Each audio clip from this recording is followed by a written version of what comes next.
I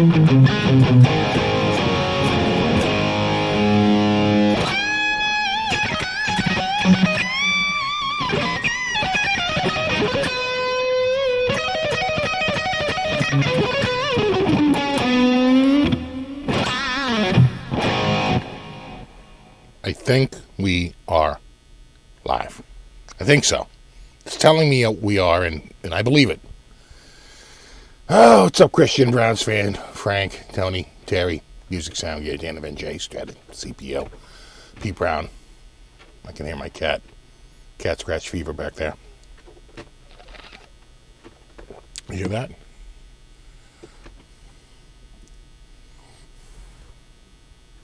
And he's gone. He does it. He scratches and then meow, runs out of the room. It's Buddy Cat. What's up, Thunder Falcon? John Banks, Rico, Steve, Chris, Frankie, Ian, Jay Schaff, Tactical. What's up, buddy? Music Sound Gear, Thrash Metal Studio. Good evening. Corey's Garden. Kenneth. And, of course, Jimmy P. and Andy and Frank and Terry. Terry 3G. I could be confused with the other one. Of course, my main coffee dude, Buzz Wilson. That's how he got his name. And, of course, Shaddy MD. We got Brian. What's up, Brian Spilston? And, of course, SFB. All the regulars are here. Vimp, Ken Solo, Landon Bailey. Good evening. Got Jeff Clack. And, of course, Majestic PB&J Cat. I mean, let's face it. It's the best name. It combines the best things, PB&Js and cats. What's up, Fretless? What's up, Double R Guitar? What's up, Daryl? What's up, Dan? Jeff E. Sailor Mike. Ken Solo. Han Solo. No relation. Coots. Pete Brown. Tampa. Surf B. Jeff. What's up? Of course, Calvin. Kenneth. And Guitar Man. Matthew. Yeah, nice color on the Vola, right? Look at that. I think it looks like Wicked Sharp. I was thinking about guitars, and then someone said, I think it was Ron Padgett, so it was like, why not the blue Vola? And I said, you know what? I'm actually thinking about this one because I feel the colors are more autumnal. A little bit more fall-like. I feel like the blue one is more of a summer feel with its waves, the wavy look. I guess you could go the dead of winter with snow, right? Or you could go the peak of summer in a swimming pool, right? So like an icy lake. But I felt like this was more seasonal. You know, I mean, let's face it, you got to pick your guitars by season. Yeah, Flame Cam. What's up, my real knees?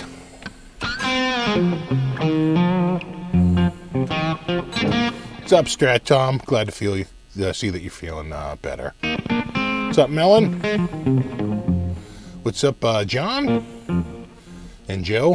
And Judo? Yeah, nice Vola, right? Yeah, sure. Wicked Sharp. Wicked Sharp. Remember, wicked, it's an adverb. You'd never say wicked guitar. You'd say wicked awesome guitar. Wicked cool guitar. Wicked sharp guitar. Those all acceptable. But you'd never say wicked tremolo system. Say a wicked good tremolo system. I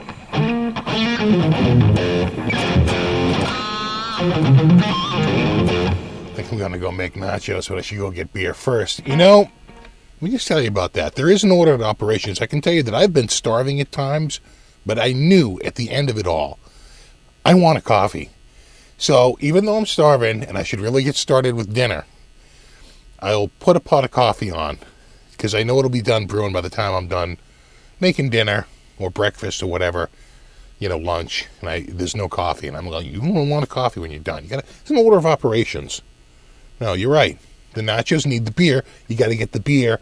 Then you're nacho ready. What's up, Wayne?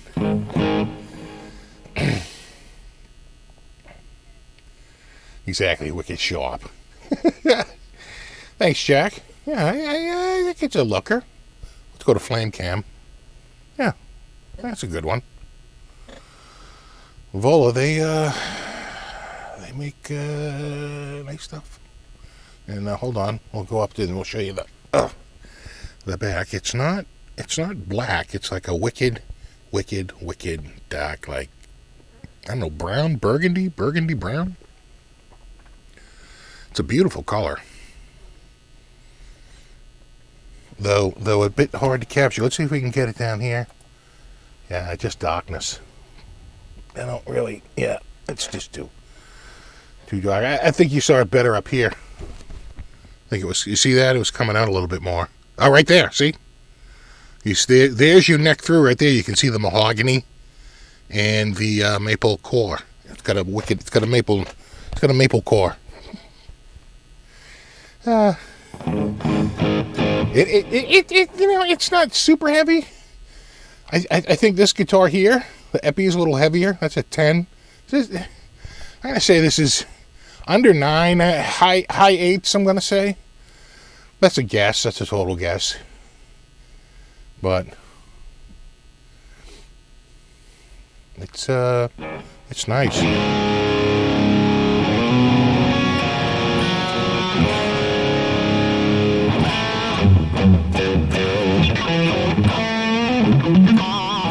If touching the strings or the trem eliminates hum, is that a ground issue? Yeah, that sounds like a ground issue to me, right? Because when you touch it, you add the ground that it needs for noiseless. I'm pretty sure that's right.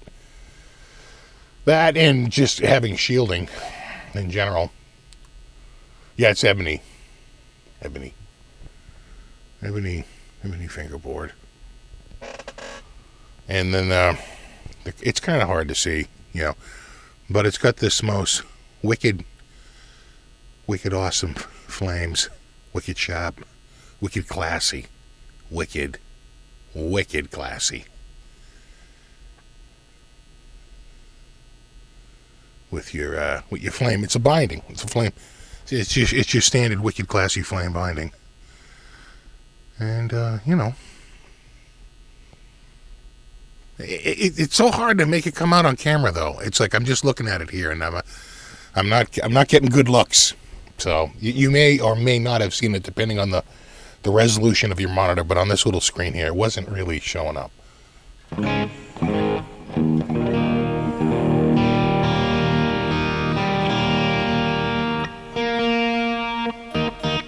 Feel like I'm out somewhere. Oh, thanks, Chad Boston. I'm going to call up my tuner.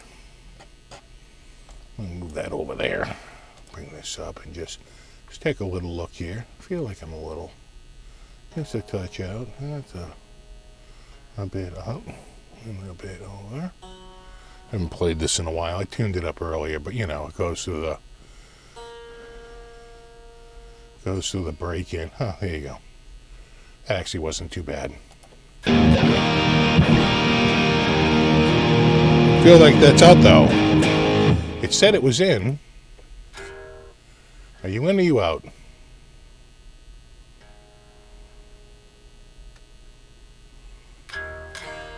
That sounds better. That sounds better. That's so much better.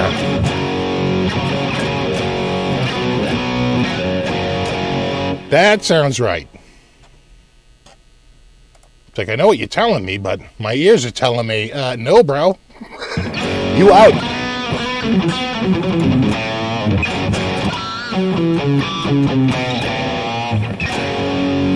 There we go.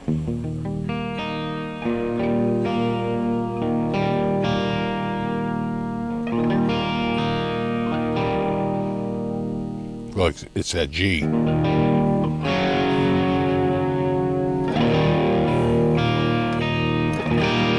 That sounds right. That sounds right. Also right.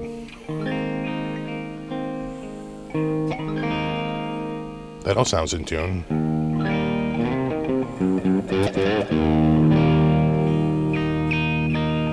What's up, Star Guitar Works? Any news on the Frankie? I have not. I'm hoping for a Thanksgiving and or Christmas and or New Year's miracle at this point.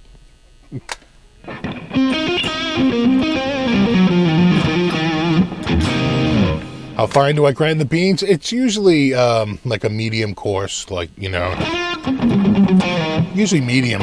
You don't want to go too fine or it'll come out a little too bitter. And I always use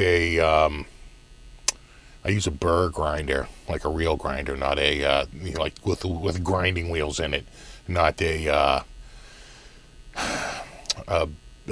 just a single blade grinder. They're way more inconsistent and kind of heats up in there too. I find the burr grinders, they work at lower temperatures, and they're more crushers, right? The only problem with them is that they, unlike blade grinders, burr grinders, you got to clean them. Although it'll get clogged from the oil. All the coffee will get all like caked in there. You got to get in. They give you a brush, and you got to clean it out once in a while. But it's the most consistent, like by far. We had a Cuisinart. That one died. We had it for many years though, and then they couldn't get one because pandemic was going on, and we got this off-brand. I don't even know what it was, but it works. Works great.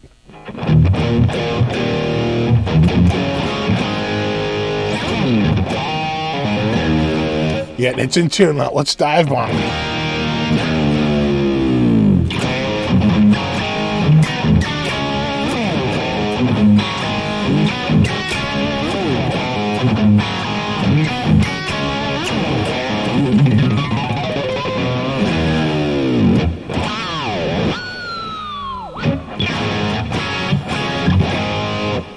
It should, in theory, it should stay in tune.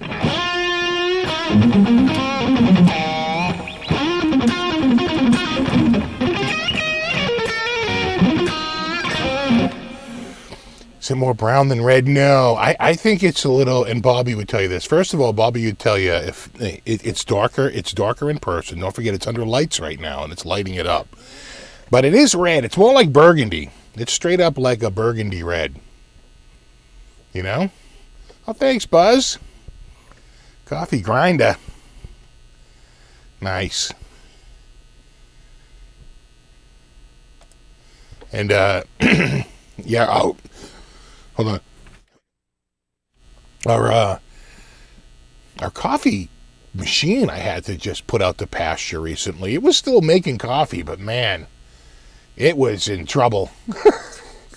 My wife was like, why did you buy a new coffee maker? I'm like, because the old one was like disintegrating in front of us. We couldn't even notice, like the whole pad had really disintegrated. I'm like, we're gonna have a friggin' fire. I said, so we've got our years out of it.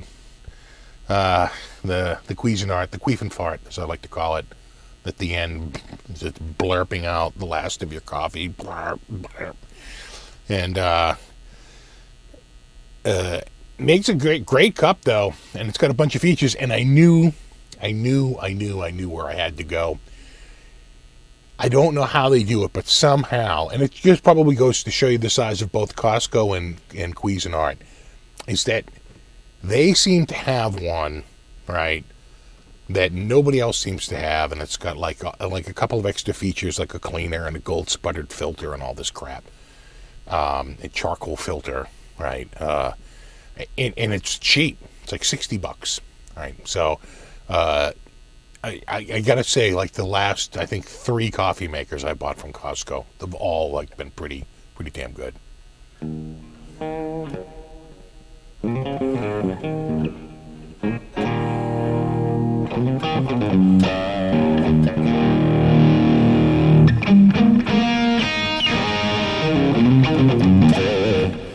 Steve, how hard is it to swap out and solder a faulty pickup switch?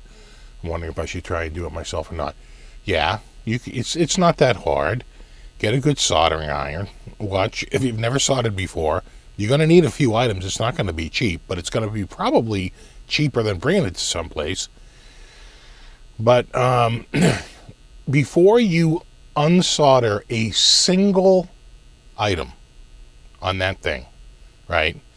You should make sure you mark them, and sometimes mark them each individual wire, or just at the very least take a photograph, as many photographs as you can, to see which wires go to where. Because you're going to go to wire that thing back up again, and you're going to be like, oh, wait, how are these attached again? Right? I've been there, especially on some crazy switches, like some of those IBI switches that have a big grounding bar down like one side of them. It's sort of like this plastic block with a bunch of, tangs, mounts for the wiring at the bottom. But then like one whole side is like the ground. It's like bizarre. I'd take photographs. I've been burned before by not taking photographs and really regretted it, because the one thing I have nothing but around here is friggin' ways to shoot photographs of things, whether it's my phone or one of my cameras I have around here. So always take pictures. It's not 100% guaranteed, because sometimes you look at the picture and you're like, oh, I don't even know what I'm looking at here. I don't even know where that wire goes. Right? You have to be really specific. And a little bit of prep like that will go light years in aggravation avoidance. It's really like the whole difference between tearing your hair out and going, oh my God, I've really screwed this up, So a good soldering iron, Hacko, or Weller, or, I bought one. Let me see. What did I bought a no-name, and it's been really good, but it wasn't cheap. It wasn't like a $25 soldering iron. It was like let me see here. How much did I pay for that soldering iron? But it's one of those ones that comes with like a little console.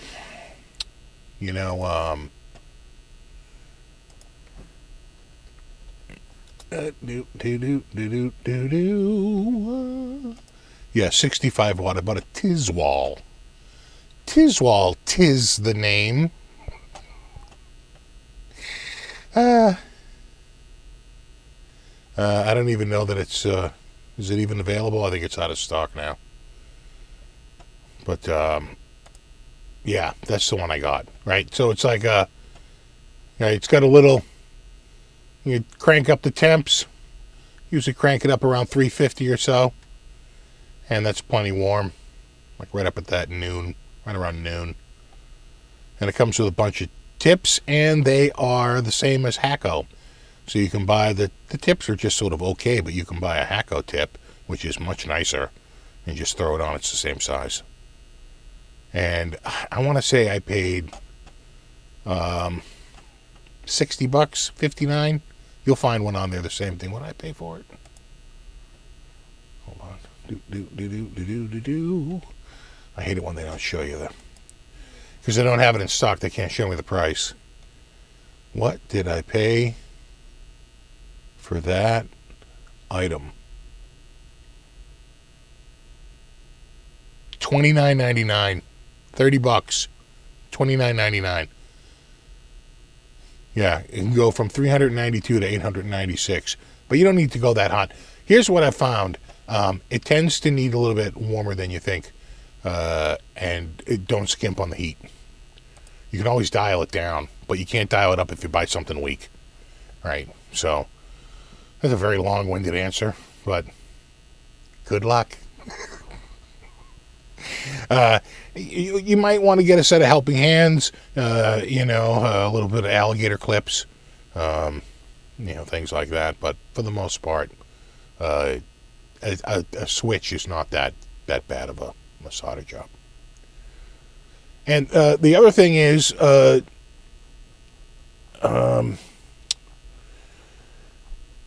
the heat. Most of the solder now is lead-free. I actually use Kestrel leaded solder because I prefer it, and I'm not working with it. That's for people who are soldering like all friggin' day long, okay? then it is a health hazard because you're in a constant stream. You know what I'm saying? It's a problem. But for me, who's just doing jobs every once in a while, I just like the lead. It's softer, and it has a lower melting point. It's easier to work with, and I don't have to heat my electronics up as high. I get a nice shiny finish, right, which that's the key.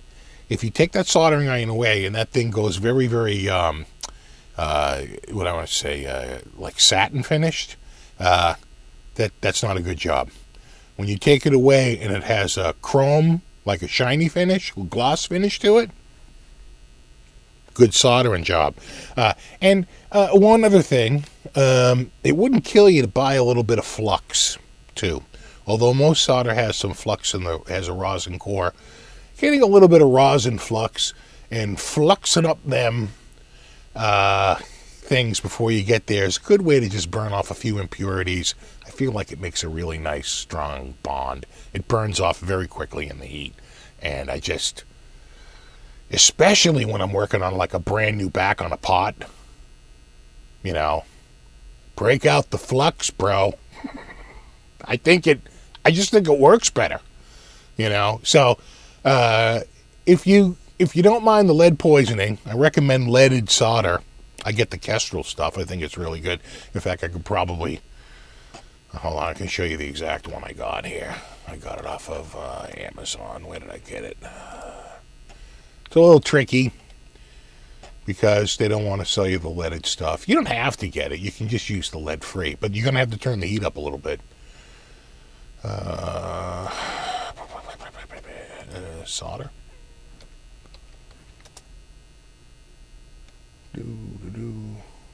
Yeah, right there. There it is. Boop. Right there. Right there. The old Kestrel solder roll. Rolling. Yeah, you need lead in your diet. This guy gets it. Yeah, we all know lead exposure is not good, but but what if the solder is really, really good? Right? Then can't we have a little lead?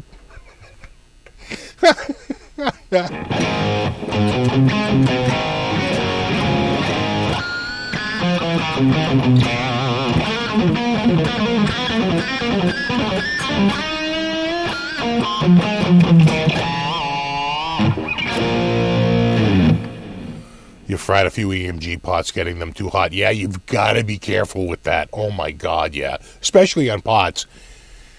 That's why the flux is so good. Because it acts as a tiny bit of a barrier, right? To like this, right? For the heat. And you just want to get in and get out. That's why, believe it or not, a hotter soldering iron, I know this sounds counterintuitive, but a hotter soldering iron is actually better because you work quicker. You're in and out. You're not there. When you have a colder iron, you're holding it for so friggin' long to get the back of that thing heated up where you can actually get the stupid thing to stick. You see what I'm saying? You know what I'm saying? It's like a little bit hotter iron on such a big surface like that. It's like you almost kind of need it so you can just get in and get out. And then you're not there. You're there for such a short period of time that you're not holding that iron to the back going, come on.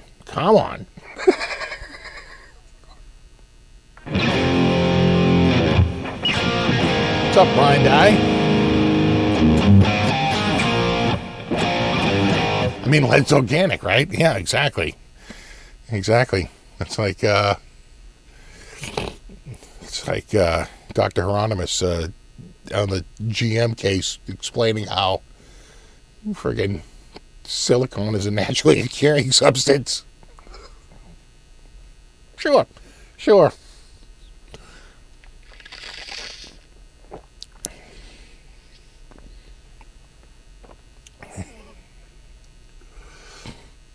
I've never met Tom Schultz.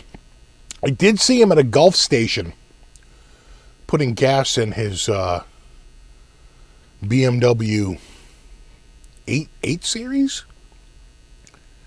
I want to say it was a pretty rad BMW. It was a nice looking car. I think my air hole is clogged here. Hold on. Let me get a coffee clog.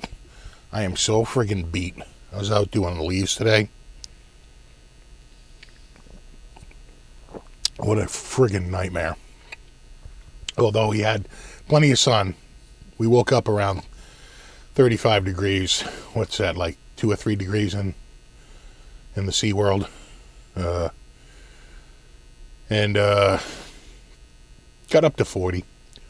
And no breeze, no wind at all. So you sort of bake in the sun a little bit. No, not a cloud in the sky. So it was good. I was out there. I have a yard vac that's actually pretty sweet. I just run right around. I just vacuum everything up. The problem is we've had rain recently, of course. And some of the thicker stuff hadn't quite dried out. Like the thin layers really dried out in the sun.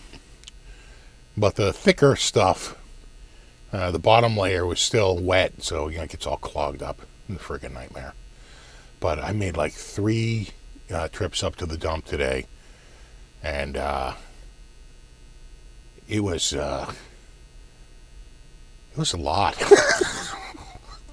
It hurt. Kind of hurts.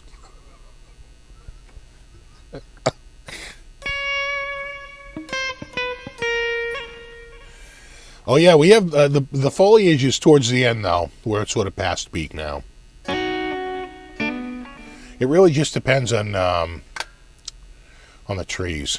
So we have this one tree. It's not even in my yard. It's like we have one of those sidewalks where they have a little strip between the sidewalk and the street, and they got trees there, right? So in the tree street, which is owned by the town, that thing blooms in like late March, early April, and drops its leaves by mid-December. It's like the longest friggin' blooming tree I've ever seen. Thing, it sticks around. I'll tell you that. It does not want to go. So that has been slowly. The neighbor has a Japanese maple. That's finally losing it. My sugar maple's completely empty. My other sugar maple's like 80% empty. And the sugar maples in the back are all mostly empty. They're 80% down. So we're getting there. We're getting there. By the end of the month, maybe December 15th, that's pretty much it. Then you're done. The oaks are the worst, but we don't have any oaks, luckily. It's a ridiculous amount of leaves. Barrel after barrel. So I go around with the mulcher, and it sort of sucks them in, and it mulches them up a little bit, It sticks them in the bag, and really, I get a lot of,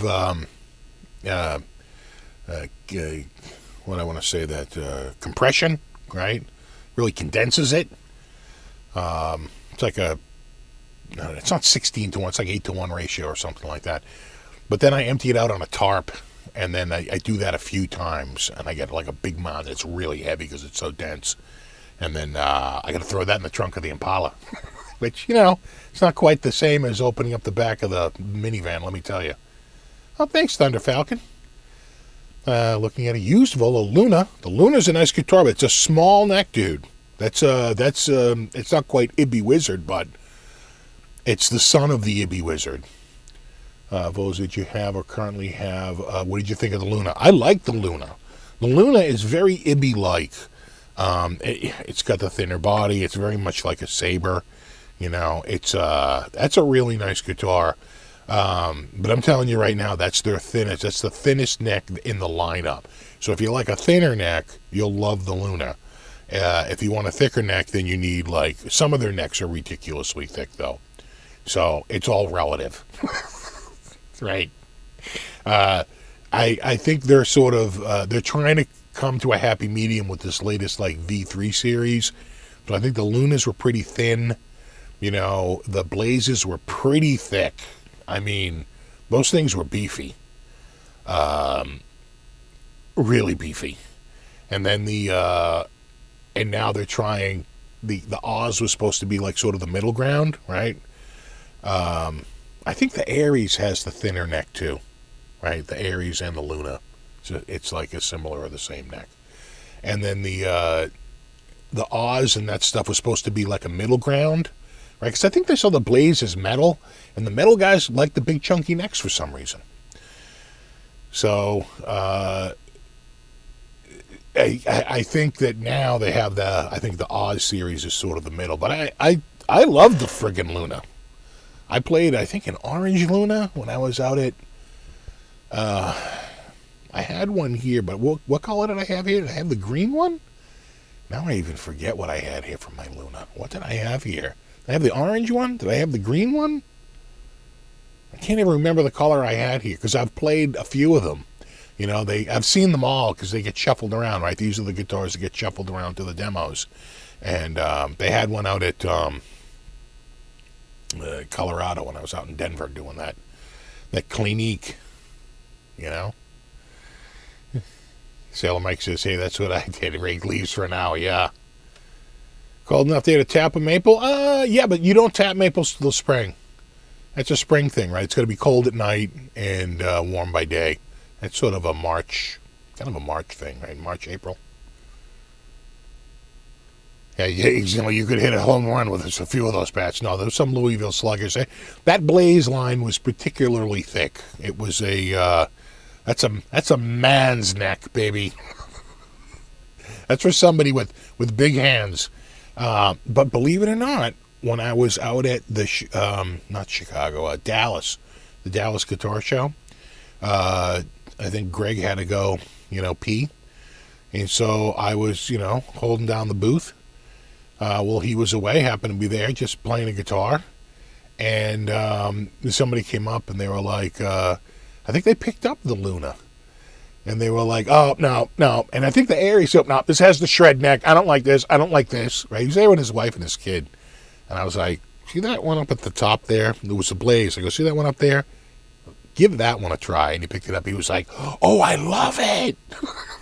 And I was like, we have very, very different tastes in necks.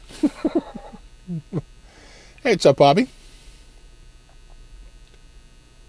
I have 2 Kiesels, built Aries neck through and retro solo. Oh, yeah, nice. What's up, Benji? New Zealand. You guys are warming up. We're getting cold. You're warming up down there.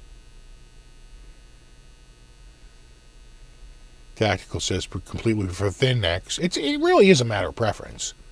However, the necks on the E2 M2 I have is chunkers, but it feels good. Yeah.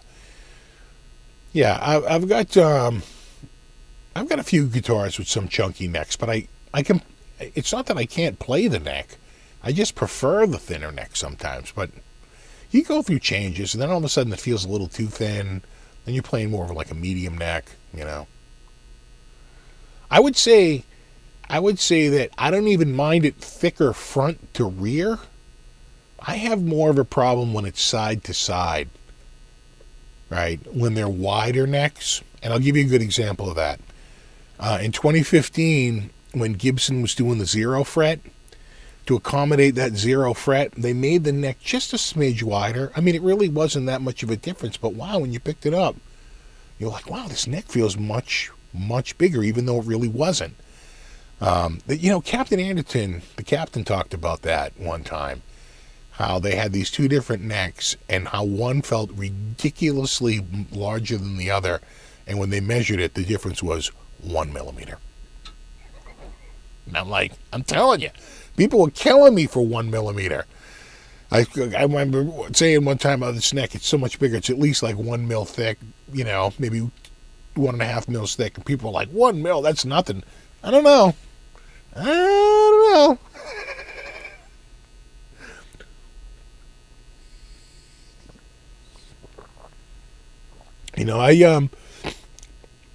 I know people, and I'll tell you who really liked the wide neck is Johnny Winter. Right? The late, great Johnny Winter. So if you've ever played one of his Firebirds with his signature Firebird, the Johnny Winter signature Firebird, it's got an extremely thin neck, but it is wide. Very wide side to side and very thin front to back. And it was like, when I picked it up, I said, This is like literally like the complete opposite of what I like in it. You know what I'm saying? Again, it's just a matter of taste. So, but yeah, he had a preference for wide and shallow. Let's call it shallow.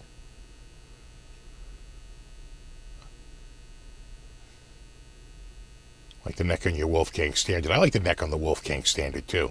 That's a great neck, actually. And I like the neck on my Charvel. Both of those necks are pretty damn good. You know?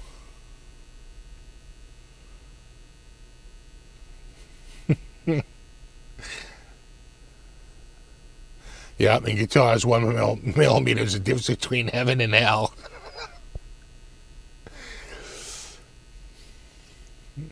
Exactly. Longer scale is more important than neck profile. I don't mind the scale. I can tell you this much though. Sometimes when I go back and forth between 24 frets and 22 frets, or especially 24 frets and 21 frets, I'm a little confused. Sometimes I'm like, oh wait, I'm in G, not A, right? You get your 12th fret gets a little off in your brain. Because it's, right? So that sometimes can mess me up, without a doubt.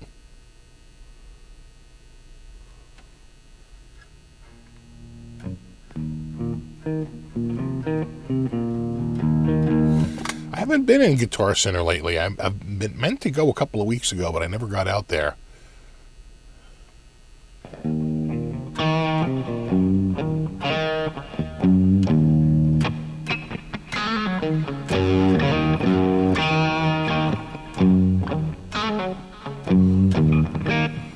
Franz says his neck is a perfect C shape. Greets from Holland. Greets. Pete says he loves the PRS SE neck. Yeah, I like my PRS neck. I need a fan fret baritone. Maybe I do, Jared. Maybe I do. Not to brag, but I have a Cantrell LP number 38. Oh, look at you. It's the no brag. It's not a brag if you say right before you're bragging. This ain't a brag. I haven't tried the real long scale. I've wanted to get a like a baritone, like a Dan Electro. I think Harley Benton's probably my cheapest way to get one. I could probably get one out of Harley Benton for maybe even under $400 or even under $300. So maybe. And then the thing is like when you get the baritone, you get it more metal style or more twangy like blues like country style. I'm thinking the second one.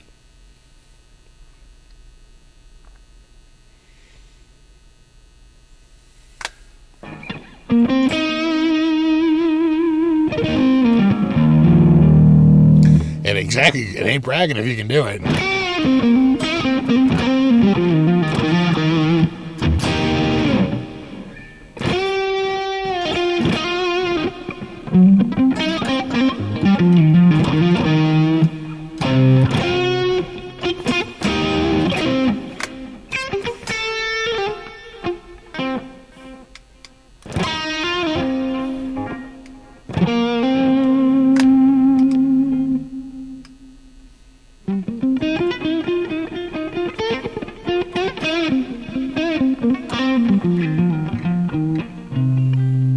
Definitely more country, yeah. Yeah, I would say. I agree. Or like, you get the clean tone, you get the tremolo going, right?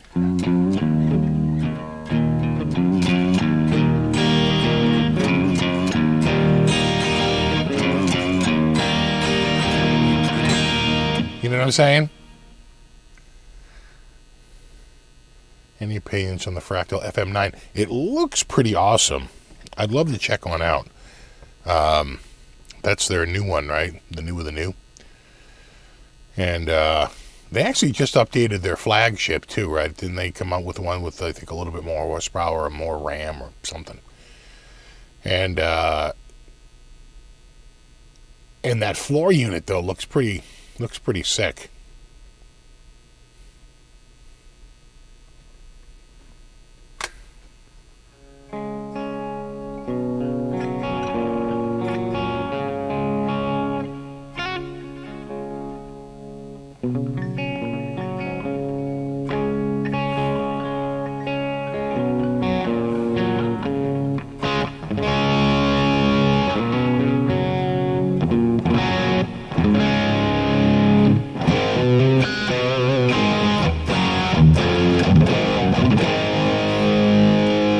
Yeah, those the parallel. You can hear it. There it is, humbucker.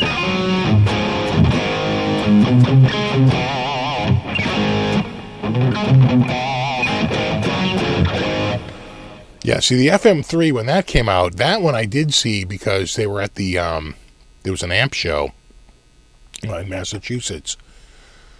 I want to say 2019, right? Spring of 2019. And they debuted it at that show. And it, you know, that was great. A low cost, you know, way to get into. But of course the FM9 seems to be much more powerful. Is it, and I don't know this, is it the full power of the rack unit, or they don't quite give you the full power of the rack unit? It's still partial power as compared to the rack. In other words, the rack is your top, the 3 is your entry, and the 9 is a middle tier. I'm thinking, I don't know.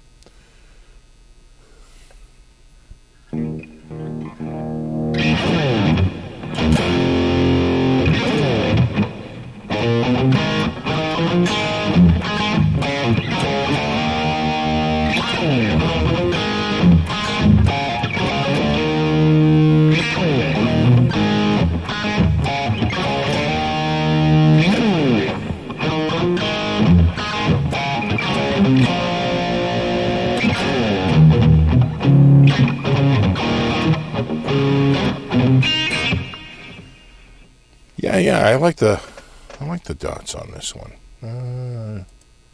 Yeah, pretty cool.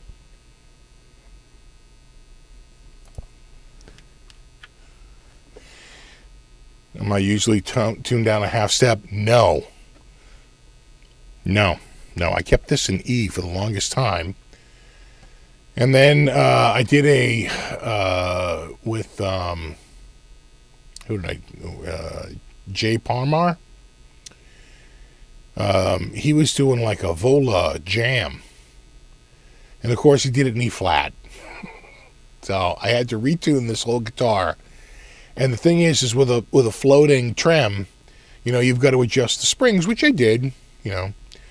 But once you do that, I can't just easily just tune up to E now, because now the bridge will be, you know, going forward. I have got to, you know, open it back up and set the tension on the springs for E instead of E flat. I just haven't done it, so I'm stuck in E flat land until I probably change the strings. Although I might keep, you know, it's good. It's not a bad idea to have a few guitars in E flat, you know, ready to roll, because of, you know, so many bands out there using E flat.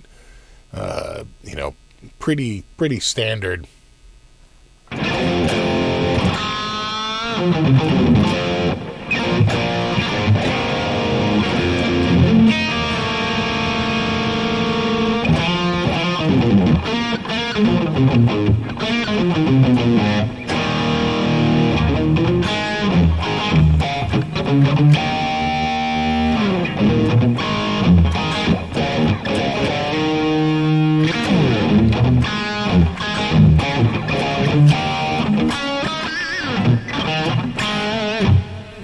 I do like the sound of this one. I think these are Arcane pickups. I think Arcane, which is what Phil X uses. Nice gloss there. Wicked glossy. And of course, you know, the sunken, the carve out in the sink sunk.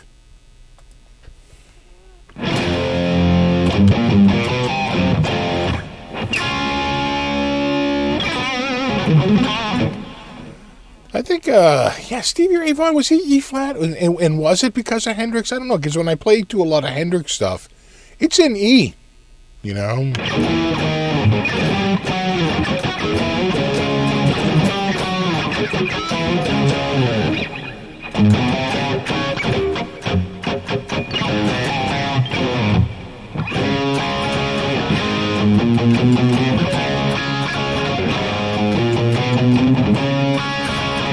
What's up, Mark?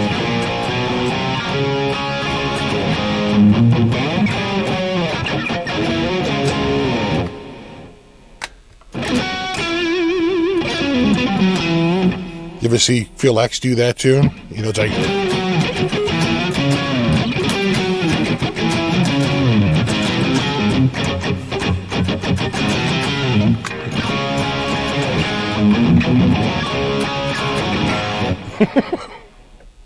He's always going over to the drummer going, let's go, big finish, let's do this.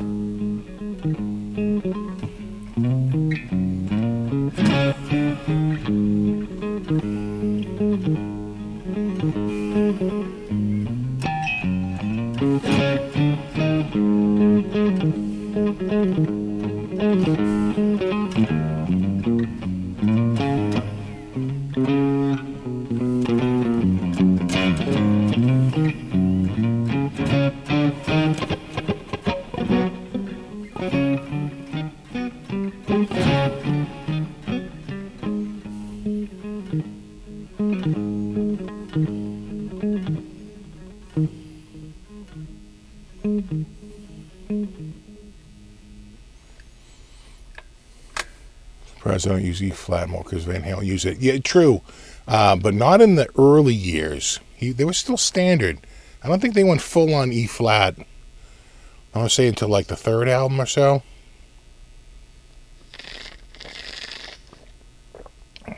Yeah, you like the Vola, huh, Pooh? Look at that.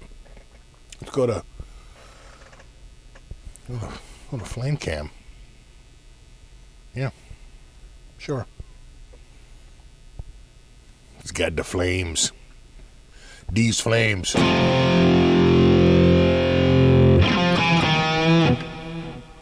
Oh, there's a bunch of bands out there that aren't perfectly tuned. Van Halen has a few tunes. Black Sabbath. Black Sabbath has a few tunes. Zepp's usually pretty good, but even they can be a little out.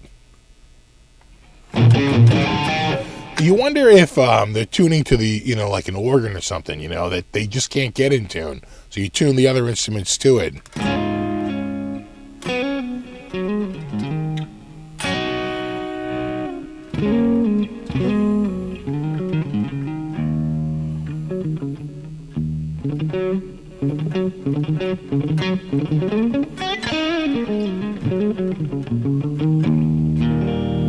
It's a maple top. It's a cap. I don't know if you can see it. There and there. These guitars are, close to 5 Gs, so it's hard to put a veneer on something like that. When you're getting that kind of cache, I think this is their most expensive model. So, or maybe the Zenith. No, I think this one is. I'm gonna say maybe the Zenith is.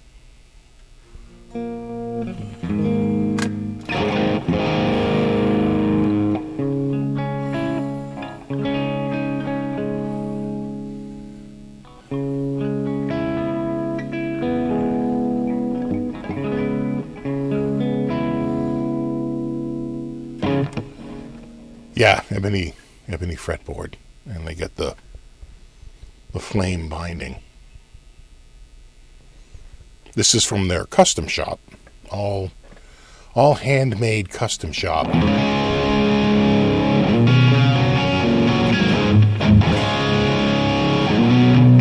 So the blue one I have, you guys know the blue one, right, with the quilt? That's actually factory made. they took one of the custom shops that they have and they just replicated it out of the production, which isn't quite the same. This neck is actually a little bit smaller. I'd say the production guitar has a just a slightly bigger neck than this one, but that could just be the model that they sent them, the custom shop. I don't know that it's exact every time.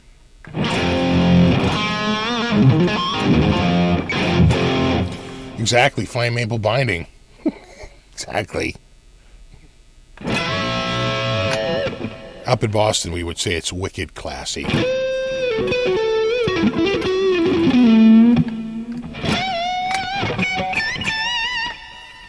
I don't know. Henning has a bunch of stuff up for sale. I haven't seen it. Is it at Reverb?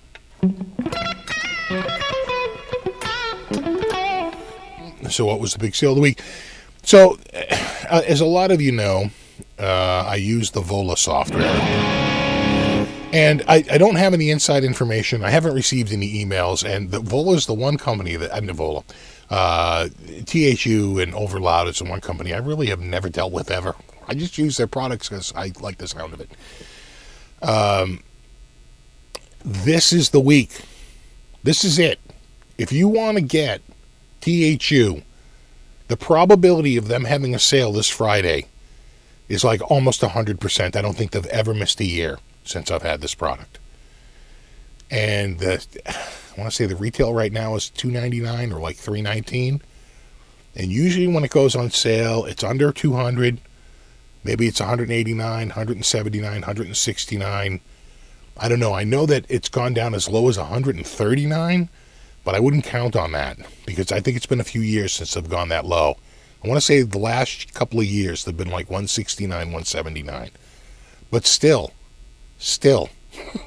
that's a huge discount over the standard price that you're never going to see that price for the rest of the year. You might see it next year, right? Or sometimes they'll bring it back like the week of Christmas, right? So, but that's not a guarantee. They haven't done that every year. But Black Friday is the one day of the year where I can say to you with absolutely no knowledge whatsoever, the probability of them putting THU on sale is pretty damn high. Is it guaranteed? I don't know. But I do know that they've done it every year for like the last 6 or 7 years. So I usually will get like an email like on Thanksgiving from them saying tomorrow's going to be our biggest sale of the year, something like that. I haven't got an email yet, but it's probably going to happen. The other big one is Sweetwater's going to have a big sale. I don't know the specifics yet, but there's been rustling out there that they're going to have a big Black Friday sale. So that I put a link to their landing page because I don't know what they're going to be yet. A lot of places are trying to do them a little bit earlier just to spread sales out. But we'll see. We will see. If you were going to get anything from anyone, this week is the week to friggin' do it. So, just a word to the wise. The worst day to buy THU is like Monday, Tuesday, or Wednesday. Because by Friday, it's going to be half, maybe 60% of what you paid for it.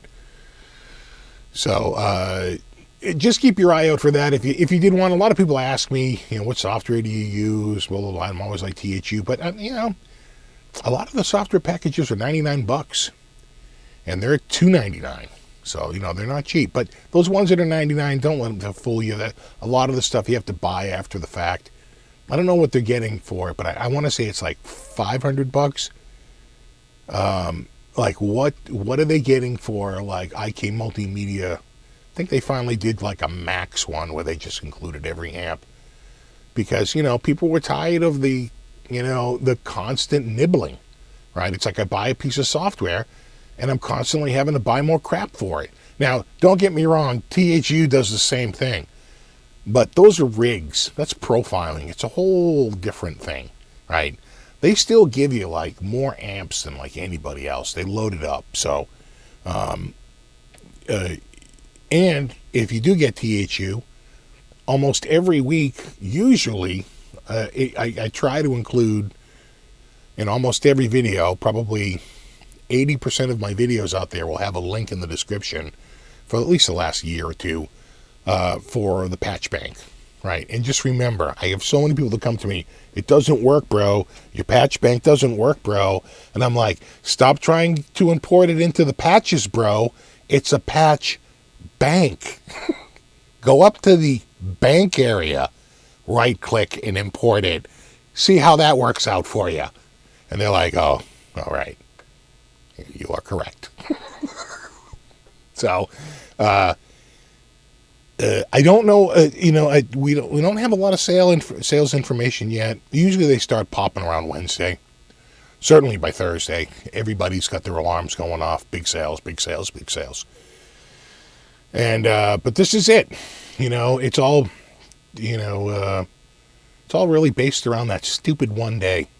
Although I will say, I've gotten some pretty damn good. That 50-inch 4K TV back there with HDR10, that was $149 a couple of years ago. That's pretty good. I'm just saying, that's pretty good. It's a smart TV too, but I just use my cable box with it. What else have I gotten for really good Black Friday deals? I remember getting a really nice monitor for short money. Oh, I got a net. One year, I happened to need a networking switch, and I went on there, and the one I wanted that was normally $99 was $49. I was like, done. Half price, done. What else have I gotten? One year, our microwave blew up on Black Friday, probably from use on Thanksgiving. And I went over to Home Depot the next day, and I bought on a Black Friday sale a replacement microwave. I wound up saving a good chunk of change on it, like $80. Instead of $179, it was like $99. So I've done pretty good on Black Friday. THU is an upgrade from TH3. It's everything that TH3 has, but U stands for Universal because they have that rig player. And they give you a half dozen rigs? 3 rigs, PVs, and is it a Bogner? They have a couple in there. And then you can buy a whole bunch of rigs for it. But they still give you all the amps and all the cabs and all the effects and everything else. So it's still loaded with stuff. The only thing that THU gives you, other than some more of that, is also that rig player. And that opens the door, to rigs. And then that Chop Tones one is good. The Brit 87. That's a really good one. Yeah, the neural plugins are worth checking out. What am I saying timing for? The neural plugins are worth checking out. That's again, you don't know for sure if it's going to go on sale, but the probability of something being on sale this Friday is pretty damn high. And quite frankly, I don't want to leave the house. My days of going out and going to any sort of in-store sale is long over. So I've done it. Has anyone here ever got up? I did it once. I got up and went out on Black Friday because that morning was really mild. We had a warm front blow through. And I went down, it goes to show you how long ago it was. I went to Circuit City, rest in peace. And it was pandemonium. And when I drove by the Best Buy on the way to the Circuit City, the line was around the building. And I was like, I'm not doing that. So I never really did that. I do much better online. And Cyber Monday. But we could talk about Cyber Monday next week. But by next week, when we're talking about it, the Black Friday sales, some of them only last the one day. Sometimes they go all weekend, but a lot of times they only really go the day. Depends. Neural DSP 50% off now? Yeah.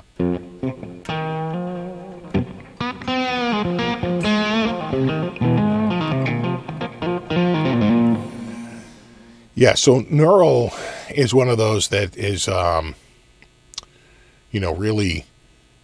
really good sounding, but not a ton of. We've had a discussion. I know I've had a discussion with this with somebody.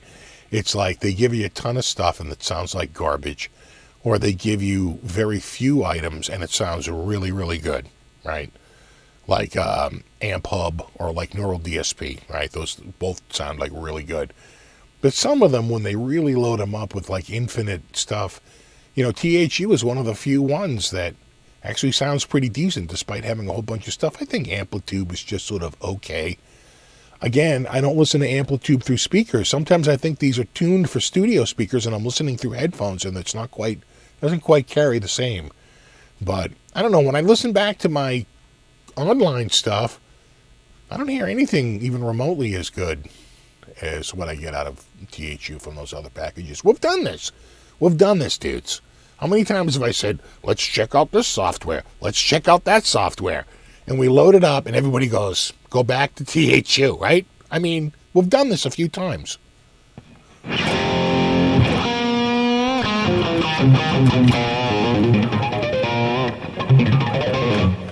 See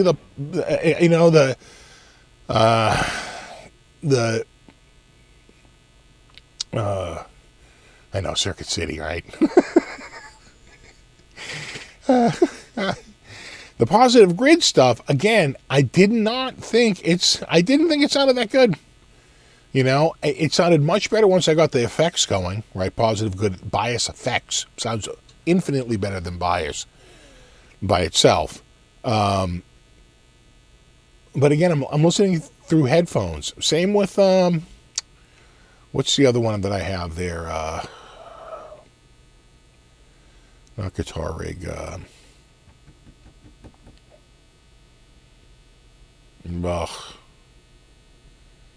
can't think of it. Not Bias Effects. Not Guitar Rig. Not Amplitude. There's one more. I can't. Helix. Right. Helix Native. I'd have to listen to it through speakers because through the headphones, they get the clean sound great, but they can never get that dirty sound good. I can tell you, I have recorded a few videos where I've done stuff, and as I'm recording it and I'm listening to it, through the headphones, I'm like, this does not. It sounds okay, but it doesn't sound like fantastic. I'm not really like knocked out by it. But then when I listen to the video back, I'm like, wow, that actually sounds, and I'm going through my computer speakers, I'm like, wow, that actually does sound a lot better than it did through those headphones, and there's a thing about that, and it's usually has to do with like stereo separation, because each ear is isolated in headphones. You don't hear you don't hear the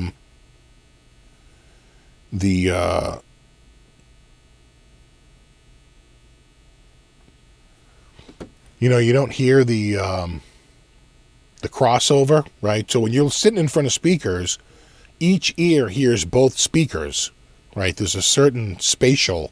When you have headphones on, they're isolated. It's not quite the same. So it's and the frequencies are a little different too. It's again, listening to some of the stuff through speakers versus headphones, there's definitely a difference. Yeah, Revalver. So Revalver is an interesting story. Revalver seems to be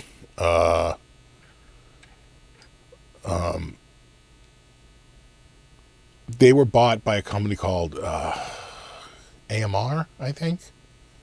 AMS, AMR, AMS, I think.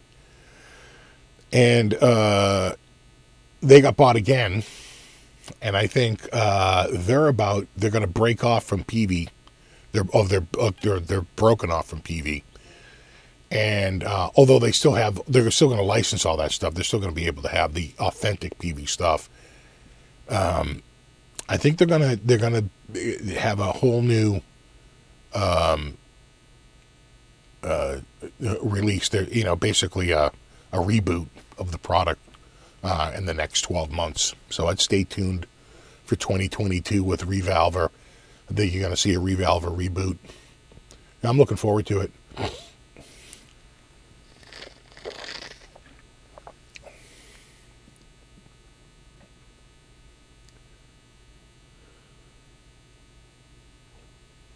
Yeah, Revolver was pretty decent.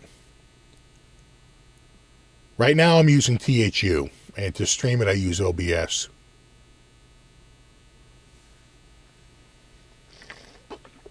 That's good coffee. Yum, yum, yum.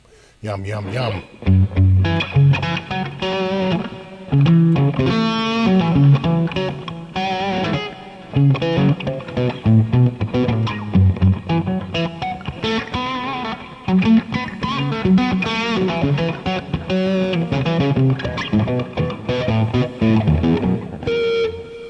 Yeah, the atomic amplifier pedals, those are good pedals.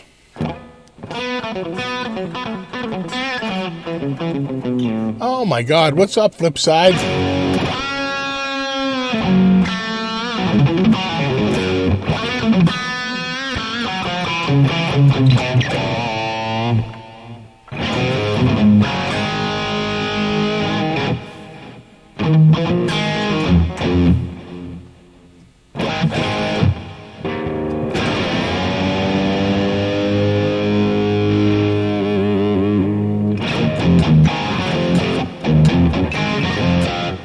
Busy. Have you moved yet?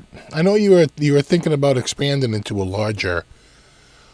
The last I heard, you were thinking about possibly considering moving to a larger space, which would be great. Yeah.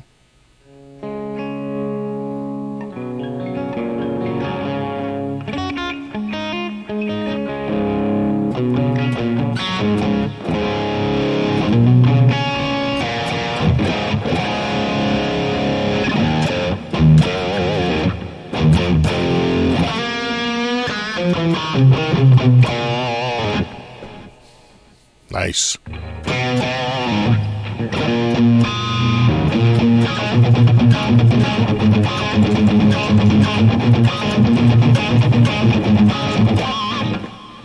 Okay, so you got the building, but working on the build out. Yeah, prepping it for, the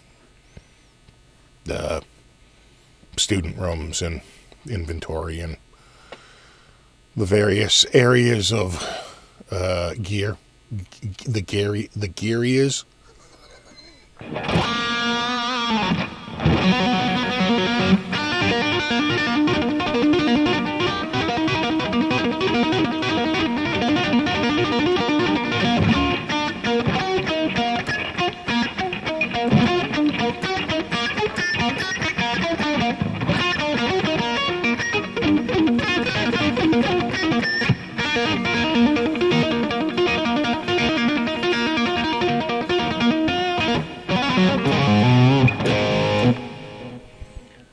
Yeah, it's like a ribbon candy.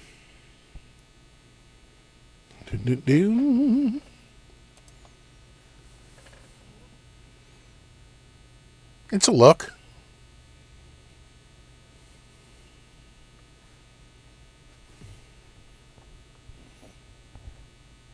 Mm-hmm. Little flambe.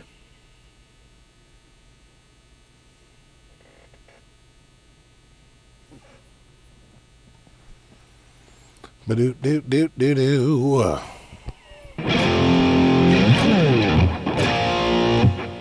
I'll keep you in a loop on the grand opening. Oh, yeah, absolutely, man.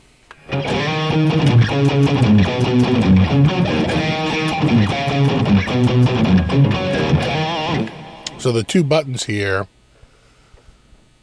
it's one's for each pickup. So down, it's all the way down, it's humbucker, and then in the middle it's a single coil, and then all the way up it's parallel. So like in the there it is. Probably easy to Hear it on the neck. There's the series parallel. So still humbucking, but you lose volume. And then single coil.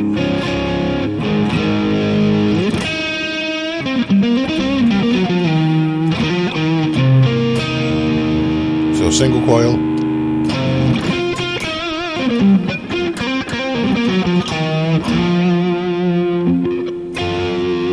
There's the parallel. And then here's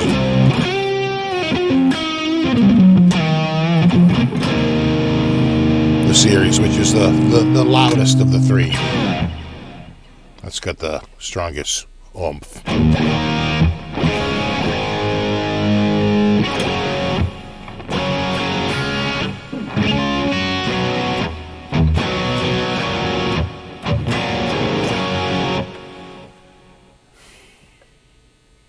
Sounds creamy and buttery. It's full of rich creamery butter. That's a bunch of rich creamery butter. Oh, thanks, Tony. Thanks for the THU tip. I got it a couple of years back when the advisor sale was on. Yeah, they do. I think they pretty much do it every year. The one thing, if you already have it, I would just check them. Although you probably subscribe to their email if you bought the product. You're like, you're on the email list. They'll probably do some discounts on some of the add-on packs, right? So the Chop Tones 87, and there's another one that people really liked, and I can't think of the name of it. Like the I want to say like the BT. Is that even a thing? I don't know.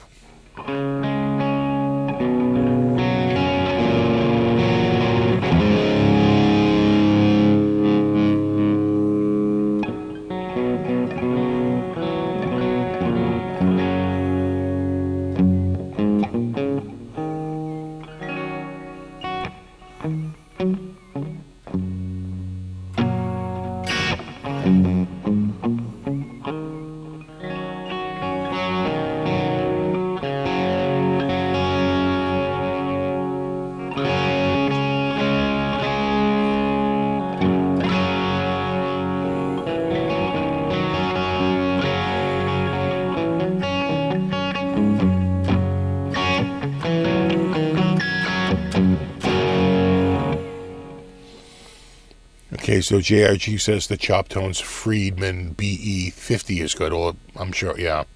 Chop Tone seems to be a pretty good one, right? There's a few different brands that make these things, and I've heard good things about Chop Tones.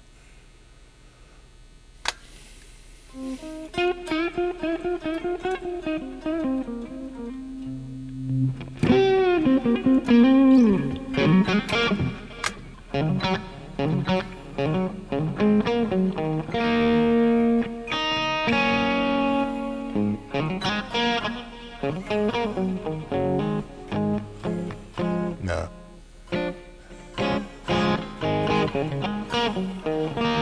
Trying to remember it.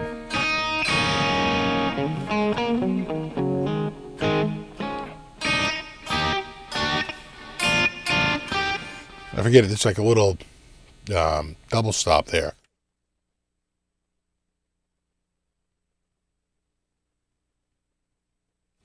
All right, last swig of coffee here.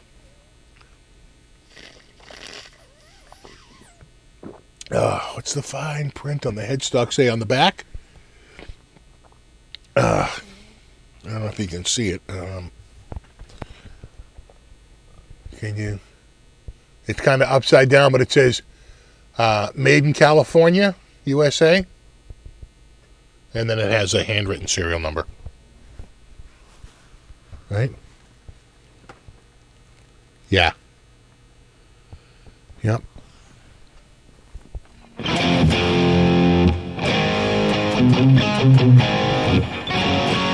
don't know any really. I don't think I really know much Gary Moore.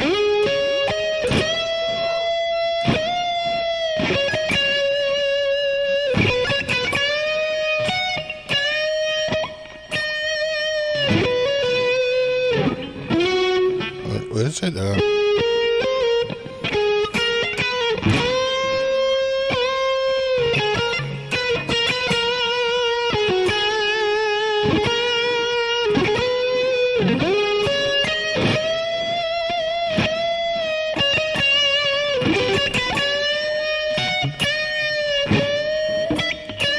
That's what it is. He hits the 4.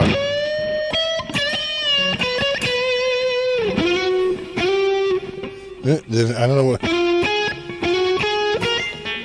don't know where he slides.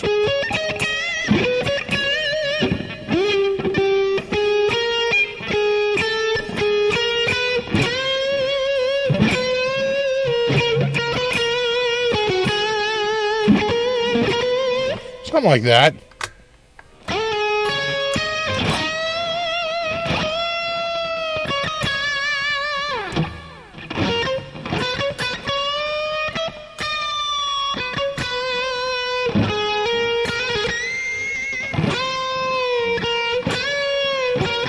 Yeah, that's what it is.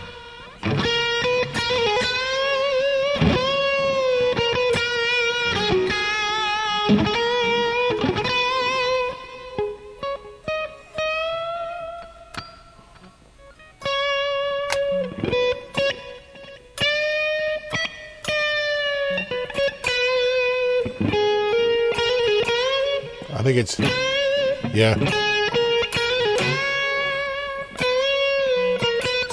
That's what it is.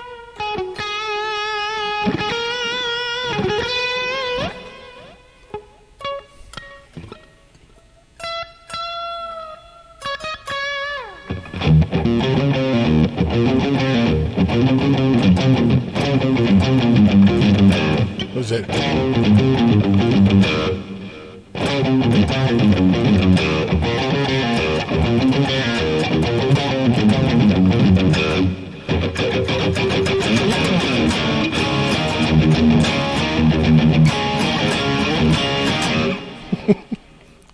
Get it off the single coils.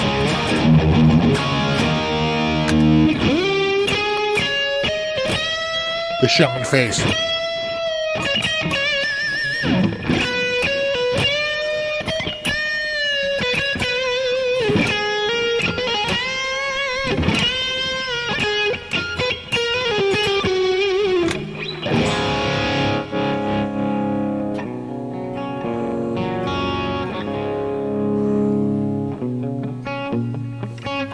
Do I ever mess with the SM1? Yeah. In fact, I'm pretty sure I played it not that long ago, right? It feels like it was within the last 5 or 6 live shows, maybe?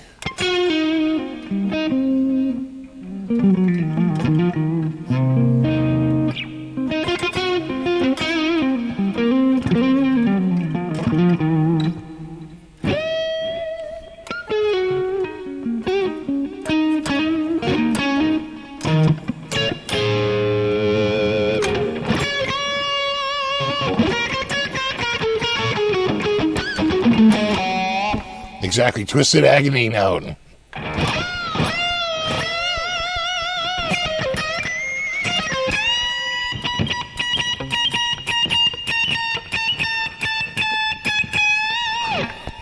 Got to do that one. The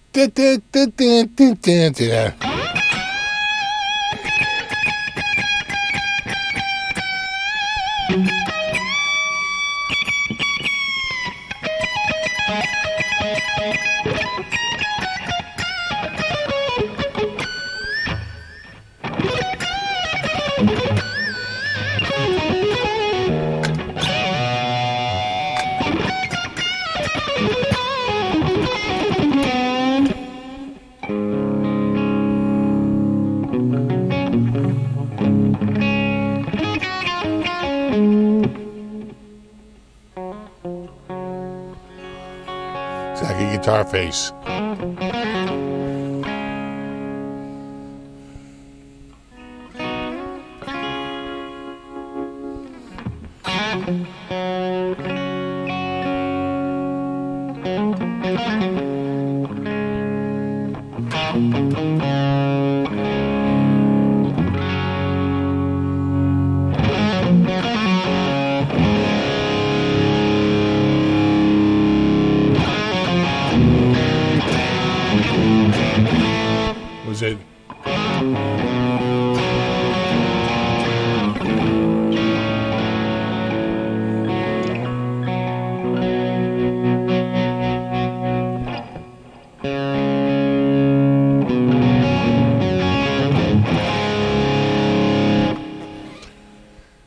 Guitar World mags. Actually, I've been doing a lot of work with old guitar mags recently. I've been doing some more scanning. I was talking to my buddy Aljon there from, Epiphone and Kramer, and he's like, if you happen to have any of the old mags with the old Kramer ads, I'd love to get copies of the ads. I'm like, sure, let me take a look through. So, unfortunately, a lot of the stuff I had scanned already was from the 90s. And as you know, Kramer went under in like 91, something like that. So, they stopped advertising in I want to say late 1990. But it's interesting because you still see some ads in 91. They're really pushing the Floyd Rose then. It's like their tech. There's a couple of great ads though out there, and I found a couple of Van Halen ads. I found one. Eddie did a couple of ads with tennis players, right? So he did an ad one time with John McEnroe, and then I want to say that in this last ad, they're at a gas station. And I think Eddie's holding the guitar. And I want to say it's Bjorn Borg, but I could be wrong. It could be someone else of that same era. Who was a huge tennis player around the time of John McEnroe. Which is, you got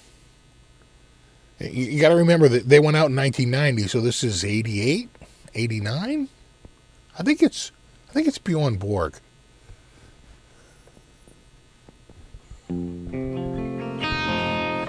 Oh, is it Vetus? Is that who's in that ad? Do you know?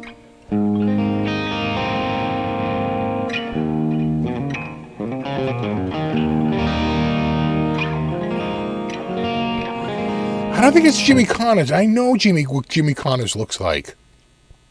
It's a blonde dude. I'm telling you right now, it's got to be Bjorn Borg. Right? It's got to be. I can't think of who else it would be.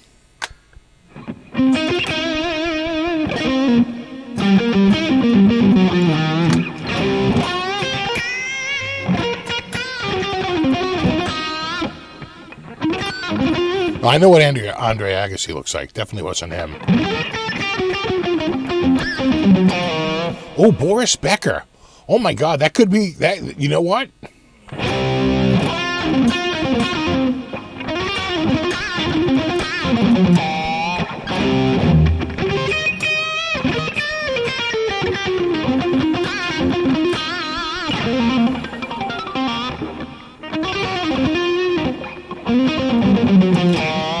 Yeah, Agassi had the Canon commercials.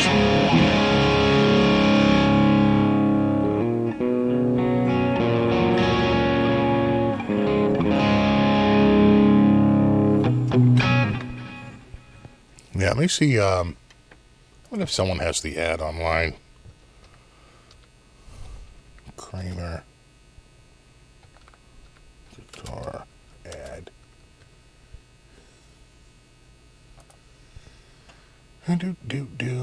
No, those are definitely ones I have, but those aren't the right ones. I got all of these. I got the one on the beach.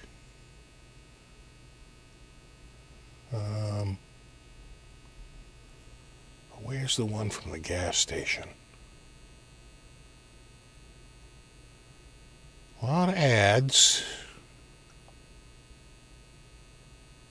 A lot of the beach ones. I got those. Ah, there it is. There it is. There it is.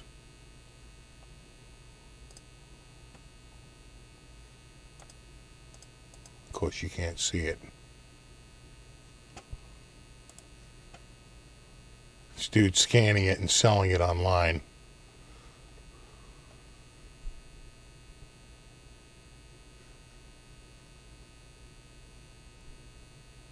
Okay.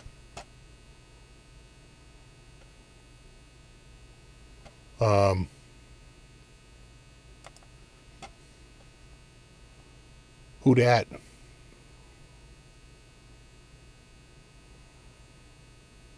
Who dat? I think it's... Of course, that's photo by David Bertinelli. That's Valerie's brother. Right? They fire the pro. They hire her brother. And any photographer would tell you, you don't shoot in that sunlight, period. End of story. This guy has no idea what he's doing. It's an amateurish photo.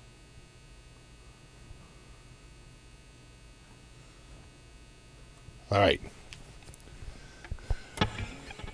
Is that Floyd Rose?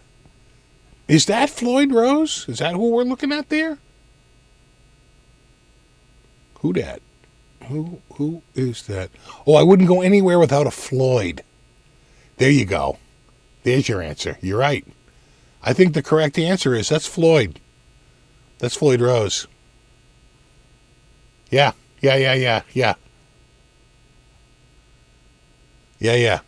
I think that is the correct answer. Yeah, and look at that. That ad is so old, if you notice, they haven't gone to the big Kramer logo yet on the headstock. You see that? It's the small 3D block. That's like, that right there is like the zone for Kramer. The bodies are already, everything's made by ESP at this point. You can tell by the body, because the body's a slab style, right? That's like a custom 1 or a custom 2, right? But it still has the small, that's, yeah.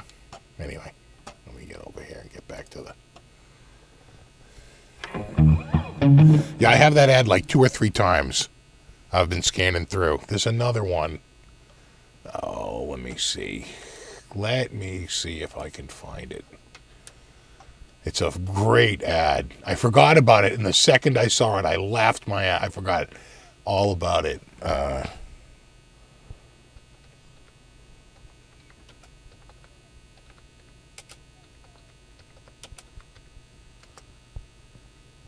Yeah, there it is. There it is.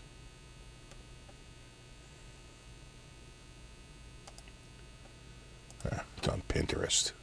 I hate Pinterest. I think the worst. Only one person has it. It goes to show you how rare that ad is. You guys remember this one? Right? Just when you thought it was safe to own an ordinary guitar, they got the headstocks, you know, going through. Unfortunately, it's on Pinterest. I can't make a larger image of it, but that's a classic ad. I found an original one of that ad. I got that upstairs, all cut out. Lots of fun. So I've been having fun. I've been going through to try and get all the ones I have out of the 80s. What's up, Paul, down in Martha's Vineyard? Was that an Indian? That's a great question. Was that an Indian? I thought it was a Harley, but it could have been an Indian. That's a great question. What does it say here? Harley Davidson. It's Harley. Yeah.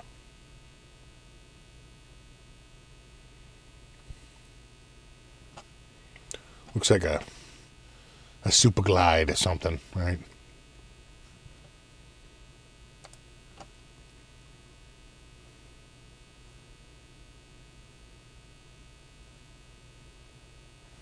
Do. Yeah, the pumps have Indian on them.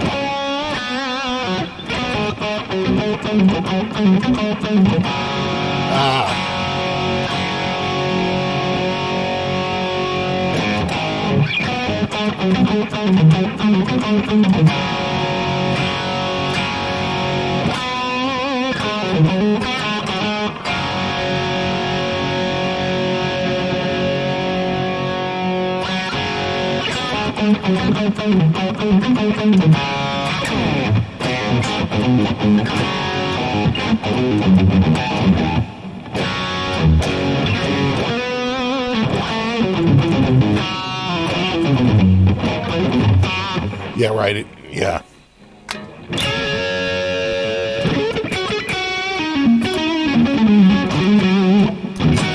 That's a Softail Deluxe, Charlie. Okay.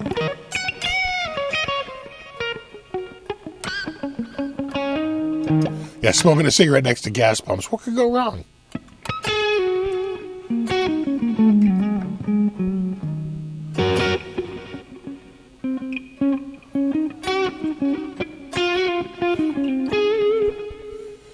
My Red Sox fan? Sure. I don't have season tickets or anything, but...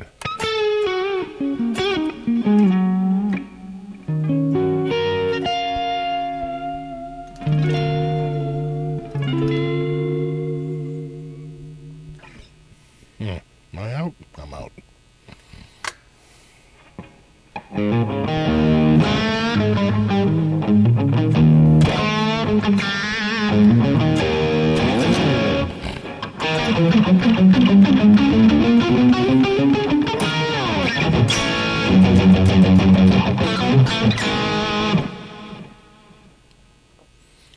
Yeah, exactly. It was the inspiration for the Zoolander scene.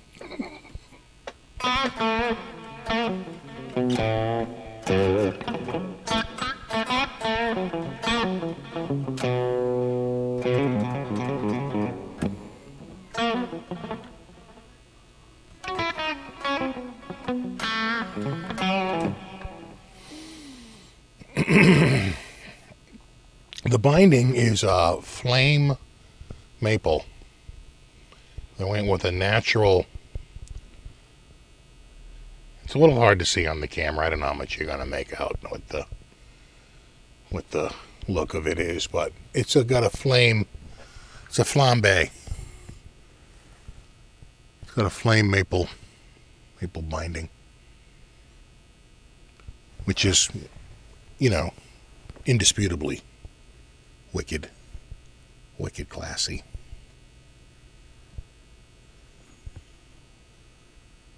Yeah, it's good to break the old the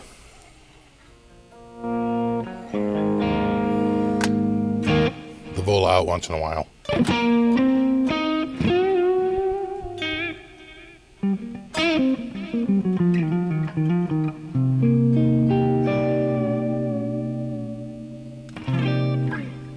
Yeah, I think it's a mahogany wings, maple cap, and a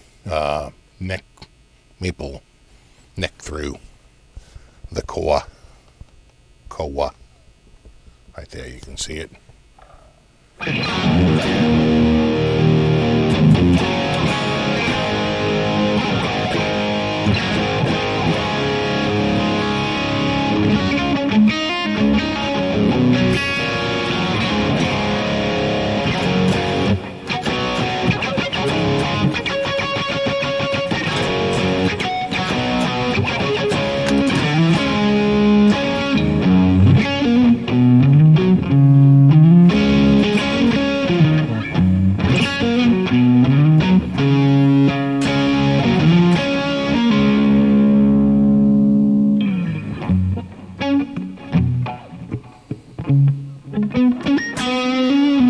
Exactly. Genuine Saskatchewan seal binding.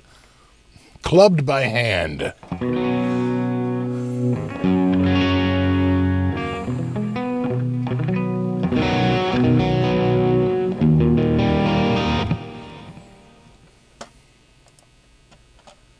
I feel like I'm a little out here. Let's go to the tuner. What does the tuner say? Says I'm a tiny bit flat there. That's probably what's going on. That's pretty good. Well, maybe a touch flat. Just a hair. There we go.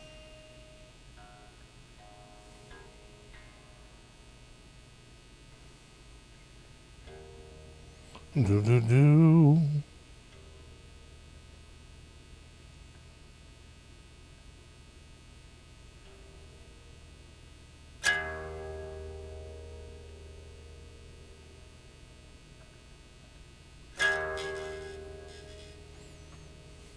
Come on. You got this. There you go. There we go.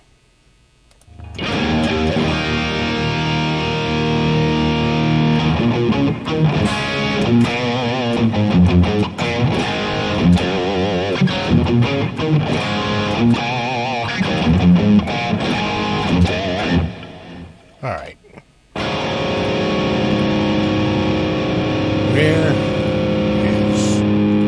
There you are.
Correct, Ken.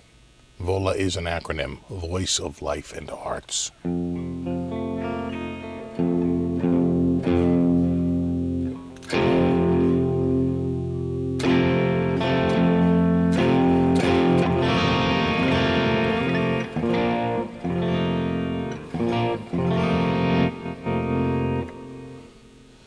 Pump gas and smoke cigarettes in at the same time. What are you on metal?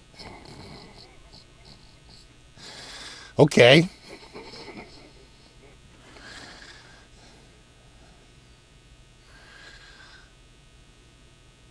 It's probably not a good idea. Statistically speaking, it's probably not a good idea.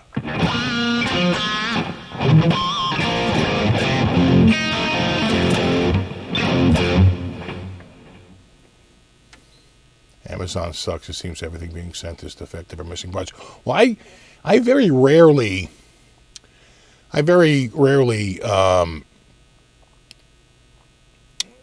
buy anything from Amazon that's not shipped and sold from Amazon, because their marketplace is full of counterfeit crap. Got to be real. They're trying to crack down on it, but it's so hard, and they got a counterfeiting problem over there. They really do.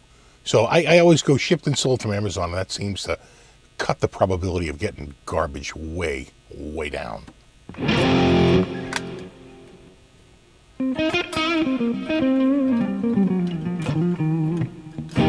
That's true, Tactical. It's actually the fumes that ignite, not the gas itself.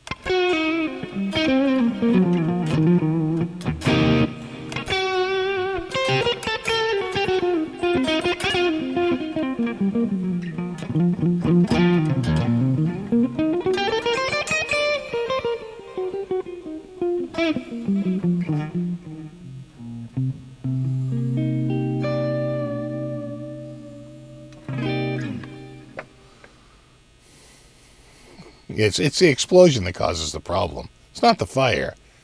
It's the sudden expansion. I actually get a lot of stuff off of Amazon. I buy almost everything I get off of Amazon. Not always, though, because some things, buying it locally really is a lot cheaper, So some things on there are, definitely a ripoff. But for the most part, they like, I'll give you an example. I broke the back door, the little storm door handle broke. And, Home Depot didn't have one. They had expensive ones. They didn't have the one I needed. And Lowe's didn't have it either. And all the ones they had were $35 to $65. And again, this is not for the storm door. This is for the storm door, handle, right? And lock and so I go on Amazon, and there is the exact one I have. Like literally identical to the one that was already in the screen door.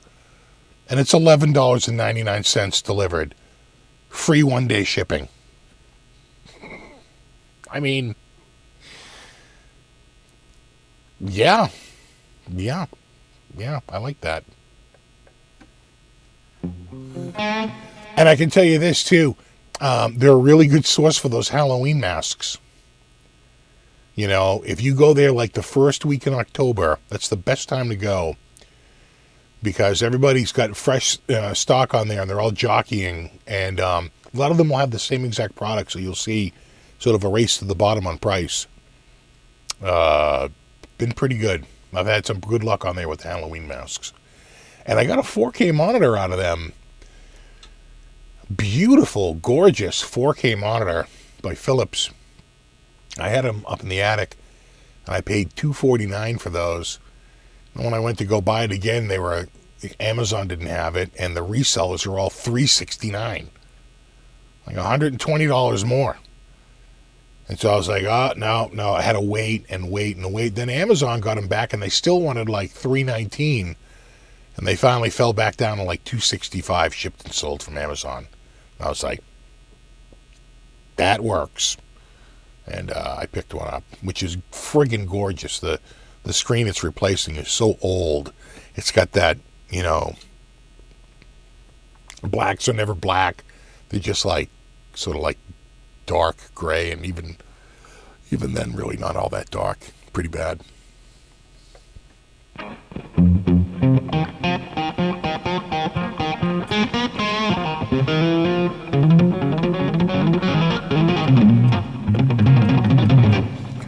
Yeah, no, dusting does suck. In fact, I just switched out. I have the big, thick, friggin' is it MERV 10? Filter, the whole house filter, for the, central heat and air. And every time I put it in, I just take a big marker and I write the date on it. So I'm like 45 days early, but I don't care. I get it done, get it in there.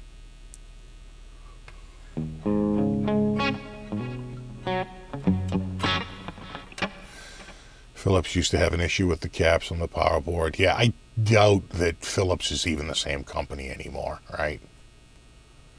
I feel like that like Zenith, like that name has been sold like a dozen times in a dozen years. What's up, Mike?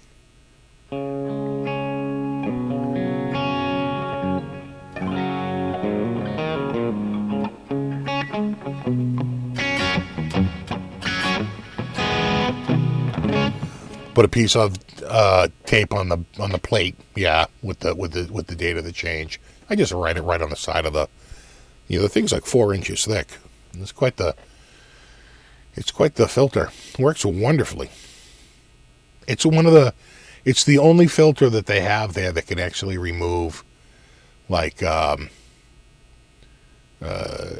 mold spores and smoke and actual odors, because it's their highest density, the MERV 10.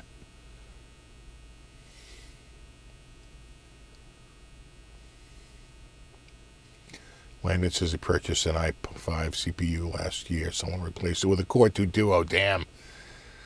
And repacked it. Yeah. Yeah, I got a few. I bought a bunch of computer parts from them. They've done really well in getting me computer parts. What did I get from them? RTX 2060. I think a GTX 1660 Super. What else did I get from them? I got my 2700X AMD, that MSI Mobile from them, a whole bunch of friggin' SSDs. I'm in love with friggin' the widest path M.2 SSDs. God, once you start writing stuff at 7 gigs per second, I can tell you there's no going back. It's a level of speed that you quickly get accustomed to, and your system boots in like 4 seconds. It's the best. But I just yeah, I go to Amazon for that. A lot of times I will do I will go to Newegg and check it out just to see if the Amazon price is good. But I swear to God, Amazon just scans Newegg constantly. They're always within $1, or sometimes even $1 less. It's or the identical price like 90% of the time. It's they keep up on what Newegg is doing, but not always. That, like, again, on Black Friday, I got that 24 port, gigabit. It's got a 48 gigabit backplane on it. That was normally $99. Newegg had it. I bought that for $49 off of Newegg. It was still like $99 or even more at friggin' Amazon. So, it's not always the best, but I tell you, man, you can do pretty well on there if you price shop. You got to shop around, but it's pretty good. The 2-day shipping, pretty good too.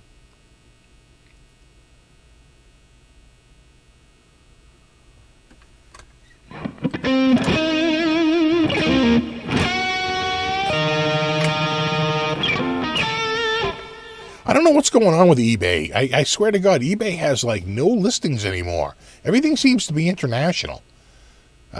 Nobody seems to list on friggin'. I'm not seeing a lot on eBay like I used to. Used to be able to go on there, look up for like artwork. Nothing. Used to, go on there, look for like old skateboarder magazines. Very little now. Same with in the music. The whole music thing is pretty much dead. Even though Reverb raised their prices, people didn't go running back over to eBay, even though they threatened they would. So it's yeah.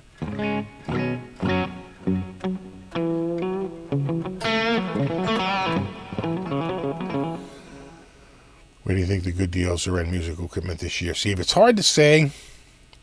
I know what you're saying. You haven't seen anything spectacular yet. I can guarantee, yeah, all the guitar sellers seem to be from Japan. Yeah, and they throw up an RG550 for $2,600, and they see if someone will just bite on it. I don't want old BMX bikes now, but sometimes I'll want like a skateboarder magazine from like the 70s, something like what I would read when I was a kid, something from like 77 or 78. And, yeah, I got scammed on eBay once for a guitar. They were selling guitars, and they had a whole bunch of them, $20. I said, for $20, I'll take a chance. And it was delivered to some address in like Connecticut, and I had to go through and basically say that it was a scam and all this stuff. And a lot of people wasn't me. It was me and thousands of others. And they refunded me. They gave it right back. The fees on eBay are nuts, yeah.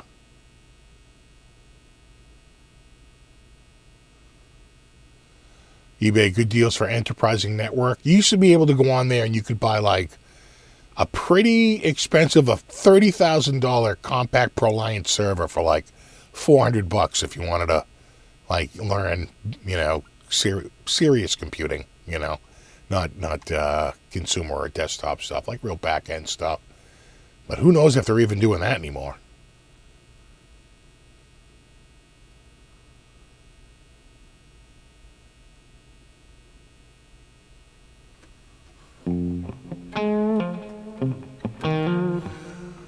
Same here, Ken. I couldn't find certain bolts, and in fact, I had trouble finding the I don't know if it's a HEPA filter or a charcoal filter, but my SUV has a filter behind the glove box, right? You open the glove box, and then it pulls out, and then behind there you can pull up a filter, right? And of course, I pull the filter out; it's completely clogged. I threw a new filter in. I was like, "Look at this, nice." Right? The only place that had it was freaking Amazon. Although I would say this, one of my cars, that SUV actually, it's a hybrid. But it has a stupid little, almost like a motorcycle-sized friggin' battery in it. That battery seems to be burned out. I've got to As soon as the weather turned cold, it's been not wanting to start. Which is a little weird because it's a hybrid, but it still needs a little bit from that little side one. I got to go buy that replacement friggin' battery. And they don't last because they're so small. That, get from Costco. There's no one even close to Costco for quality.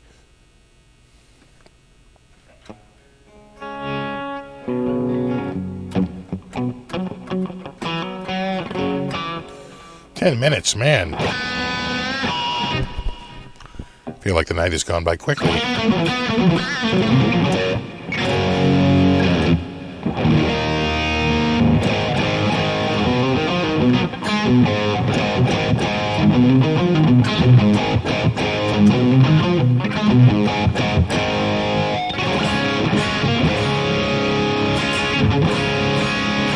Hybrids have more amusing parts. I swear to God, that car does not have an alternator.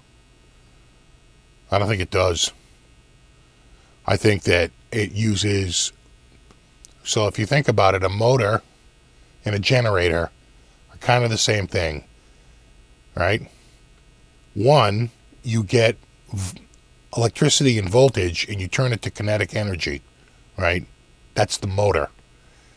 But in reverse, the motor can now be a generator and actually send voltage back because now the car is moving and it can use its kinetic energy.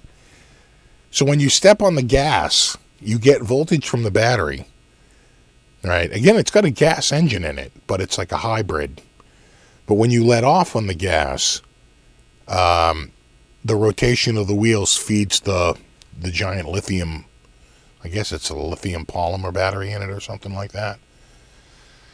It's like 1,000 friggin' kilowatts or something. Or 200 kilowatts, 250 kilowatts, I think it goes up to. And really what it is just to boost the car to move faster. When you work just on the engine, the car doesn't go that fast. Yeah, I think it regens on coast. I think it does. It probably has. It's got some way, right? So it's like when you're stepping on the gas, it powers the motor. But when you let off, it's like in reverse. It's a generator.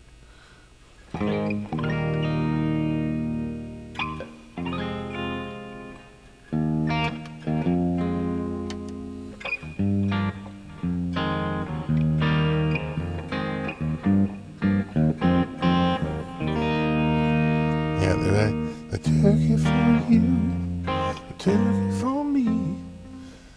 I can't believe the Mets traded Darryl Strawberry. Right. That's a great. A gobble, gobble, goo, a gobble, gobble, goo. I think turkey should cost a nickel. Happy Thanksgiving. No, dominant. Major 7. Tonight. Right, and then Jimmy Walker says dynamite. That's right. Turkey for you, a turkey for me. Yeah. That's it's an easy song, but it's so great, right? E major, F sharp minor 7, G sharp minor 7, and then back to E. And then for the turnaround, it's just an A major 7, and then to back to E. And then the final turnaround is again A major 7 to the 5 chord. That's right. A turkey for you.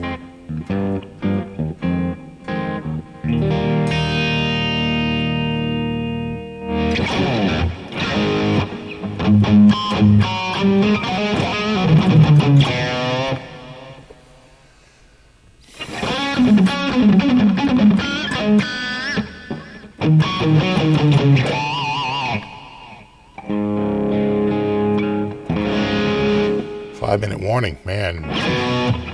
What's up, Scott?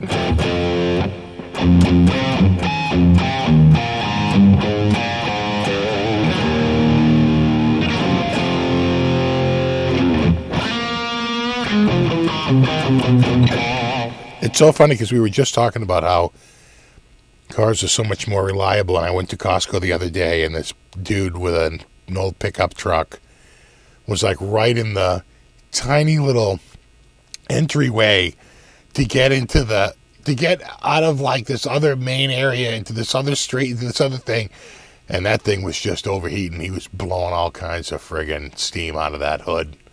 I was like, oh, well, I stand corrected. There's a dude on this, pretty much right there. Everyone trying to drive around him.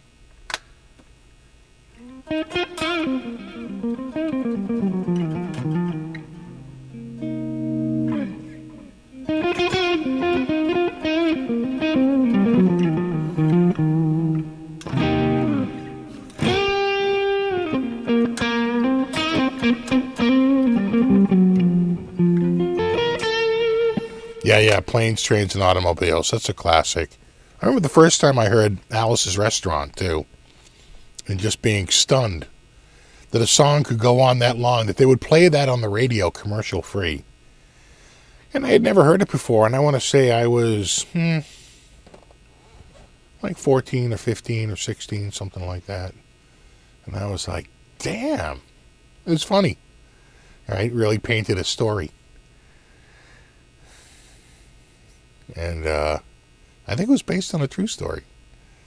Anyway, yeah, that's another one. And then I want to say that Mystery Science Theater 3000 has been doing Thanksgiving marathons for the last few years on YouTube. And that's always fun. They were always doing, like, was it not Mannix? Was it, I forget the dude. Manco? There's a few of them out there. The worst is probably Santa Claus versus the Martians or something like that.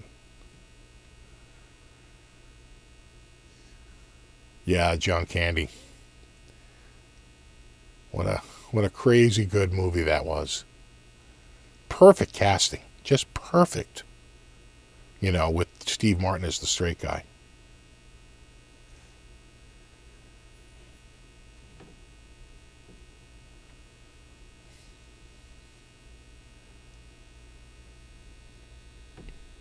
All right, dudes. Well, I am rolling past 9 p.m. here, and I can hear that somebody already came down and went to the kitchen.